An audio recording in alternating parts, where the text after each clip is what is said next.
You're listening to the B2B Growth Think Tank, the show that brings you the virtual hot seat where each week my expert guests and I help another business leader by masterminding actionable solutions to a specific challenge they're currently trying to solve in their business. So if you're looking for answers to a specific challenge that you're facing, that if you could solve in the next 90 days would have a huge impact on your growth, send it in to thinkttank@thinklikeafish.co.uk and we'll see if we can feature you on the show. My name is Adam King, your host and the captain of the ship at growth consultancy Think Like a Fish. And if you're ready to rethink what's possible for your business and discover the growth strategies, advice and insight to turn this new vision into a reality, let's get started.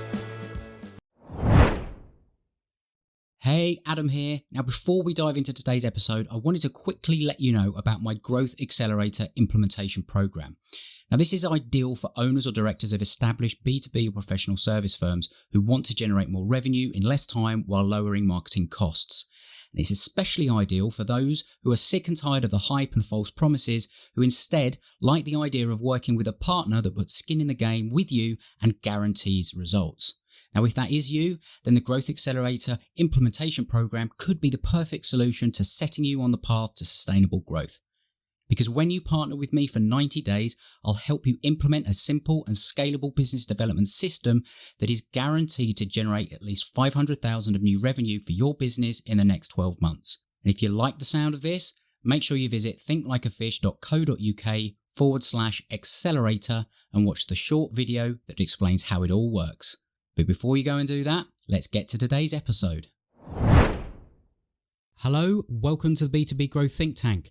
This is the Virtual Hotseat section of my interview with Dan Netting, and it's where we brainstorm and mastermind some solutions to a question that has come in from a listener. So if you would like to have a challenge or a question answered on the show, then make sure that you send that in to thinkttank@thinklikeafish.co.uk. So let's dive into today's Virtual Hotseat.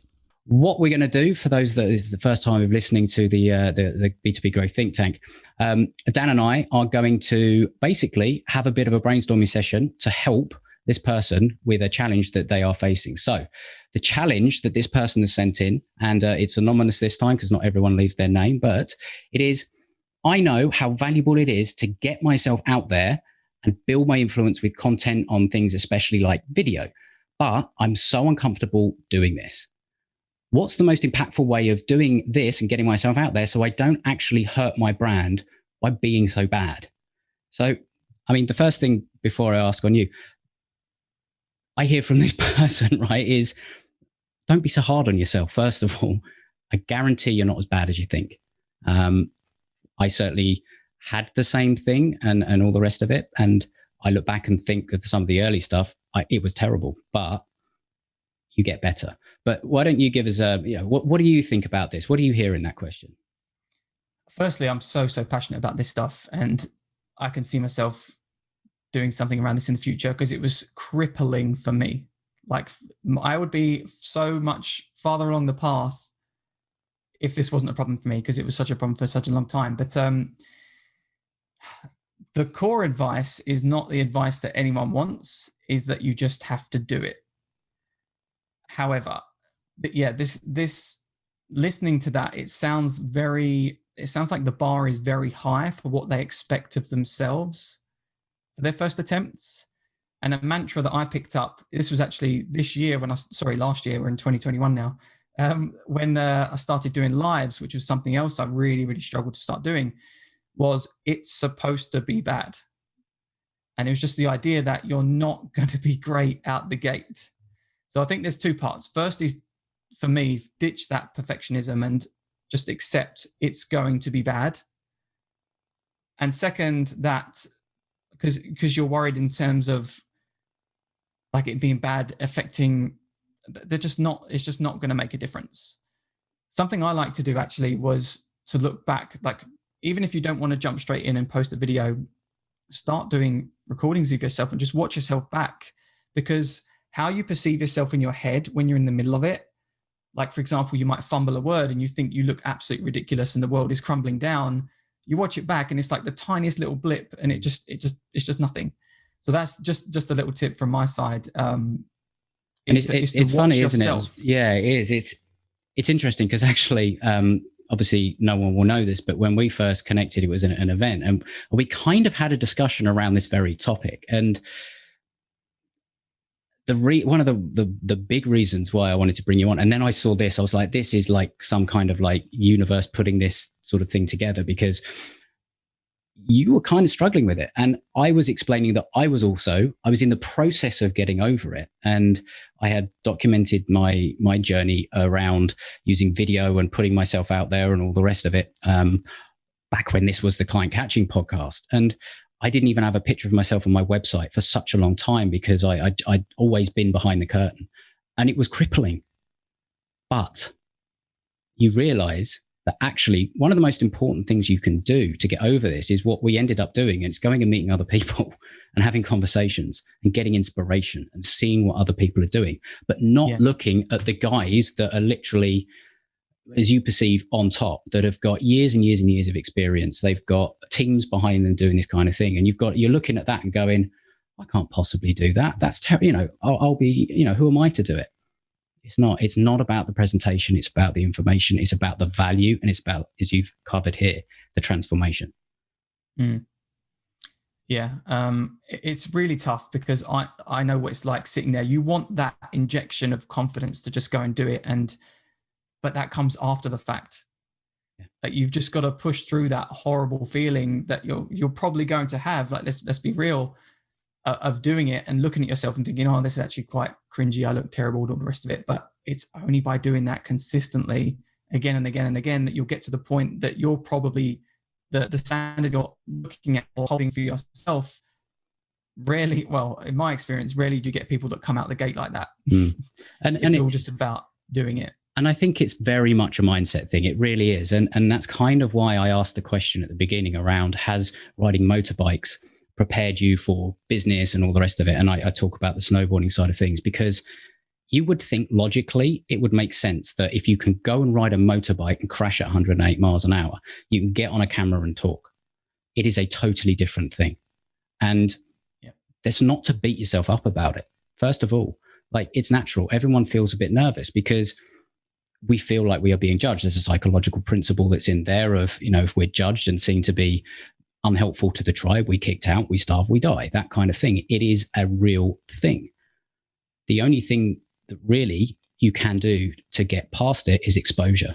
There's a whole thing around exposure therapy and all the rest of it, but it is so much easier said than done. It really is. So I don't know about how you feel about this well, first of all, how did you get over it, and how did you just get shit done? I think for me, it got to the point of realizing that the impact it was going to have if I didn't do it. Mm. So it was like putting it off, thinking I can still be successful. I can still, or do what I want to do. So as a quick example, bit of context, I knew that I needed to be on YouTube for my motorcycle business. Like, it just made so much sense to go and show people how to do it rather than just writing articles, which is all I was doing before. But I put it off, like thinking I can still get to where I want to, I can still have the impact and all the rest of it. And then I realized I've just got to do it. But if I want to go to this next level, I have to do it. So for me, it was purely the pain of not doing it become greater of the pain of doing it, if that makes sense. Mm. Did you think then that you can be too comfortable to need to push yourself to do this? I guess it just comes down to considering what you want. Like, are you just doing it because someone said, or do you think it's going to be really beneficial to you? And that's crucial, because I guess really the first question would be to ask this person is, why are you doing it? Like, is it because somebody has told you this is the thing to do? Or is it because you have identified it strategically as something that you know is going to help your business? And also, you need to go a little bit deeper than that as well, because, all right, it may well help, but is it the thing that you need to do right away? Because just because you're seeing everyone out there on social media and, shouting about themselves and taking selfies with, blah, blah, blah, not selfies quite so much anymore, but, do you need to do that? Does that fit your personal brand? It didn't mine. It certainly doesn't mine. It's a big reason why starting the podcast. This is a big reason for it. So you don't have to go out and do millions of videos. You don't have to do it, but it's all about that consistency of content. if that is something that is going to support the strategic pieces that you've put in place in your business to achieve a goal. But if this doesn't actually work for you, why are you going to put yourself through the pain of going through it? It may well be something you need to do in the future. We're not saying that isn't the case, but is there something that you can do to achieve the outcomes that you're setting for yourself that doesn't require you to do something that you really don't want to do by the sound of it? Yeah. It's a dangerous thought. I totally agree with what you're saying. The danger is that people will use that as the excuse to not do it. So yeah, like you say, it's about really considering, is this something I want to do for my business, for personal reasons? Because I know for me, I take a lot of pride in just the fact that I broke through those barriers. Like to your point about, does like getting over the risks of riding affect the business? I would say that getting over these barriers, and one I got over this year was to talk on stage, which is kind of moving up the same chain, if you like. Doing that makes me think I can do anything.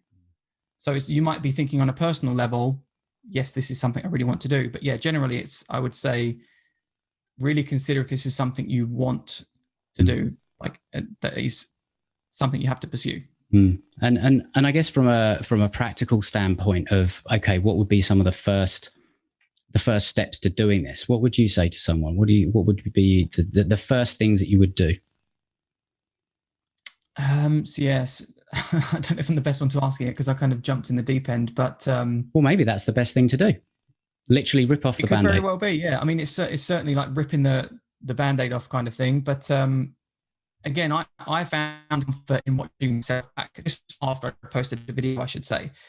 But it was consistently watching myself back, realizing that actually I look normal. I'm not some freak. I don't look stupid. Whatever it is, I'm just talking about my subject matter, and that's it. But you can do that without posting a video. So I think it's about starting to chip away at that perception you have of yourself, or how you think you're going to be, how you think you're going to show up on camera, and just do things to chip away at that. And again, it's to show yourself the actual evidence of how you look, not how you think you look. Yeah. And maybe the deep end thing is the right way, because I took a similar approach when I was trying to get over this. And I literally set myself a challenge, and I said I was going to do a video every day for 30 days. And by the way, you just do these videos. You don't even ever have to make any of them public, although that kind of accountability will help you. And just do it. It can help, I guess, to kind of have an idea of the type of things that you want to talk about, but don't put yourself under pressure to make it, the most amazing piece of content in the world. As long as you cover something that can actually help someone, and it is relevant to your audience, your audience, the kind of things, because let's be honest, most people do this all the time, every day, on phone calls, on Zoom calls, especially nowadays, when you're having sales conversations, when you're working with clients. You do this all the time, and there's no real difference between that and you're just having a conversation with someone. It's just that the other someone is a camera. Yeah. And I would say as well, just thinking back to the words used in that question of wanting to have an impact and not wanting to be perceived as bad and having a negative effect on like your business. When you start doing this, I would say detach from all of those things, because the goal here is to get you to do it, not the result you're going to get from it. So I would just think of it purely as like the task is literally get on camera and get stuff out there, and just detach for what that video means for you past that point, because that's the goal, is having it out there. That's all. And I guess if you're still struggling with this, and it's something that I've suggested to a few people, and it's really, really helped, if you're really, really, because and this only comes from the experience of doing this podcast, for example, I realized that I talk to people all the time, every day. I ask them questions, and they just come out with beautiful, wonderful content. So why not do that for yourself? Get on a Zoom call with somebody else and have them ask you questions, because we're so much more comfortable now with being on something like a Zoom call or something like that. We almost forget that we are on camera. So why not take advantage of that and actually just get somebody to interview you on something that that your ideal clients want, and all the rest of it. You will find that actually, weirdly, you forget, like, we're just having a chat here. Like, there's not a camera. I forget that, it's just, we're having a conversation. And maybe that can help take some of the pressure off. And actually, it can be a real hack to get a lot of stuff in one take, because if you set aside half an hour, get through a few questions, boom, you've got your content. That's a really good point, actually, because and this is why I struggled with going live so much, because I was scared of going off-piste and just being myself. And so I got to the point where I was trying to be so structured with what I was saying and when, that it just made the job so much harder. So to your point about getting on camera and just speaking to people, that's a really good way of just getting your stuff out and just letting it flow. It's because that comes from the perfectionism too. So this is me making an assumption, but based on that question, I feel like you're probably going to try and over prepare for the video too, but that probably won't help you. Like my early YouTube videos, it was like word for word script stuff, because I just didn't want to be myself or just, mess up or whatever it was, but it just makes the job harder. So really good point what you said there about just speaking to people. That in itself can be good training just to get out and talk about your thing. And when you over prepare, it just takes so much longer. And then people say, oh, well, it takes too long to create all this content. I've got a day job and I've got clients to serve and all the rest of it. Well, yeah, I mean, I've seen this work incredibly well for people, because all they do is have these conversations. They edit out the person that's asking them the question, and they have a little bit of an intro that they are able to lay over things. And it works in terms of a quick video. So you can then transcribe it. You can do all sorts of things with it. But that would be my number one tip to get started. I know that there's been others on the podcast that have suggested other things, like Ian Anderson Gray, for example, said, get a group of you together in a Facebook live group that are kind of in the same situation, and go live to each other, because you can get practice in going live and all the rest of it in an environment that actually you're all expecting each other to stuff up, and you're going to support each other and all that kind of thing. So I think there's another sort of practical tip. But I would just say to this person, don't be hard on yourself. The fact that you're even asking this question, and as you've picked up, you're talking about wanting to make impact and actually help and serve people, that will come across more than anything, because you actually want to serve, you actually want to help people. And that's genuine and it's authentic, and people will forgive the odd slip up and all the rest of it. And God knows I make enough of them, but I know I'd no longer make them something that I get too upset about, because it is the way that you are. There's the case as well that those mishaps and like laughing about them and stuff, it makes you human, so more relatable, rather than turning up like a robot. That people don't want that. Yeah. And you can always make all sorts of mistakes when it comes to this sort of thing, like forgetting to hit record at the beginning of an interview. So it happens. There's all sorts of things that goes on. So I really do hope there's some absolutely amazing insights just talking about your experience. And that's why I love doing these things, because I hope the person, first of all, listens to this and then actually goes and tries some of these things. And really, it's about doing it, getting into the habit of it, make it easy for yourself by doing some form of maybe interview kind of thing, but then just do it. And it's really hard to say that, because that's the answer. That is the answer. Yeah. Unless you work out that you don't actually need to, because it doesn't actually fit where you're trying to go. So that's it for this episode.